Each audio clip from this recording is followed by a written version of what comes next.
Hello ಸ್ನೇಹಿತರೆ, welcome back to my channel. ಇವತ್ತಿನ recipe ಹೀರೆಕಾಯಿ ಪಲ್ಯ.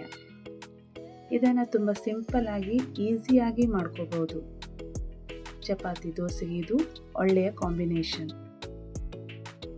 ಇಲ್ಲಿ ನಾನು ಒಂದು ಹೀರೆಕಾಯಿಯನ್ನು ಸಿಪ್ಪೆ ತೆಗೆದು ಚೆನ್ನಾಗಿ ತೊಳೆದಿಟ್ಕೊಂಡಿದ್ದೇನೆ. ಹಾಗೂ ಒಂದು ಮೀಡಿಯಂ ಸೈಜ್ ಈರುಳ್ಳಿಯನ್ನು ಸಹ ಸಿಪ್ಪೆ ಬಿಡಿಸಿಟ್ಕೊಂಡಿದ್ದೇನೆ. ಇವಾಗ ಹೀರೆಕಾಯನ್ನು ಕಟ್ ಮಾಡ್ಕೊಳ್ತೇನೆ. ಹೀರೆಕಾಯನ್ನು ಈ ರೀತಿ ಚಿಕ್ಕ ಚಿಕ್ಕದಾಗಿ ಕಟ್ ಮಾಡ್ಕೊಳ್ಬೇಕು. ಹೀರೆಕಾಯಿ ಬೆಳೆದು ಹೋಗಿರಬಾರ್ದು. ಇದು ಎಳೆದಾಗಿದ್ರೆ ಪಲ್ಯ ತುಂಬ ರುಚಿಯಾಗಿರುತ್ತದೆ. ಈರುಳ್ಳಿಯನ್ನು ಸಹ ನಾನು ಹೆಚ್ಕೊಂಡಿದ್ದೇನೆ. ಇವಾಗ ಪಲ್ಯ ಮಾಡ್ಕೊಳ್ಳೋಣ. ಒಂದು ಬಾಣಲೆಯನ್ನು ಬಿಸಿಗಿಟ್ಕೊಂಡು ಅದಕ್ಕೆ ಒಂದು ಸ್ವಲ್ಪ ಎಣ್ಣೆಯನ್ನು ಹಾಕೋತೇನೆ.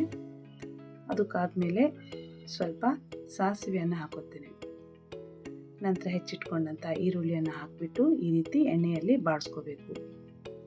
ಇದಕ್ಕೆ ಜಾಸ್ತಿ ಎಣ್ಣೆ ಹಾಕುವ ಅವಶ್ಯಕತೆ ಇಲ್ಲ, ಸ್ವಲ್ಪ ಎಣ್ಣೆ ಇದ್ದರೆ ಸಾಕಾಗುತ್ತೆ.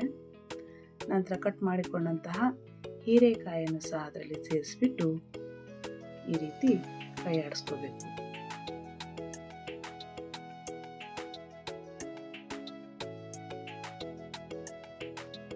ನಂತರ ಇಲ್ಲಿ ನಾನು ರುಚಿಗೆ ತಕ್ಕಷ್ಟು ಉಪ್ಪು, ಅರಿಶಿನ ಪುಡಿ,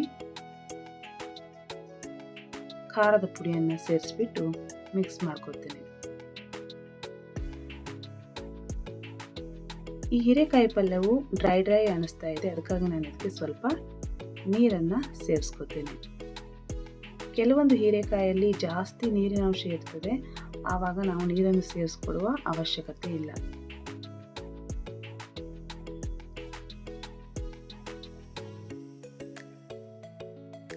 ಇವಾಗ ನಾನು ಒಂದು ಲಿಡ್ಡನ್ನು ಕ್ಲೋಸ್ ಮಾಡಿ 3 ರಿಂದ 4 ನಿಮಿಷಗಳ ಕಾಲ ಕುಕ್ ಮಾಡ್ಕೊತೇನೆ. ನೋಡಿ ಫ್ರೆಂಡ್ಸ್, ಇವಾಗ ಈ ಹೀರೆಕಾಯಿಯು ಬೆಂದಿದೆ.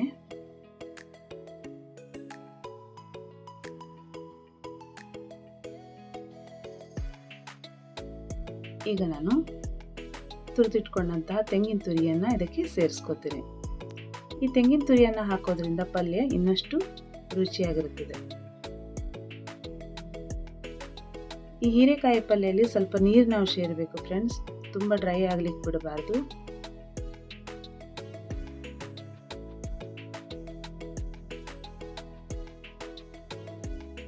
ಹೀರೆಕಾಯಿ ಪಲ್ಯ ರೆಡಿಯಾಗಿದೆ. ಈಗ ಇದನ್ನು ನಾನು ಒಂದು ಸರ್ವಿಂಗ್ ಬೌಲಿಗೆ ಟ್ರಾನ್ಸ್ಫರ್ ಮಾಡ್ಕೊತೇನೆ. ಬಿಸಿ ಬಿಸಿಯಾದ ರುಚಿಕರವಾದಂತಹ ಹೀರೆಕಾಯಿ ಪಲ್ಯ ರೆಡಿಯಾಗಿದೆ.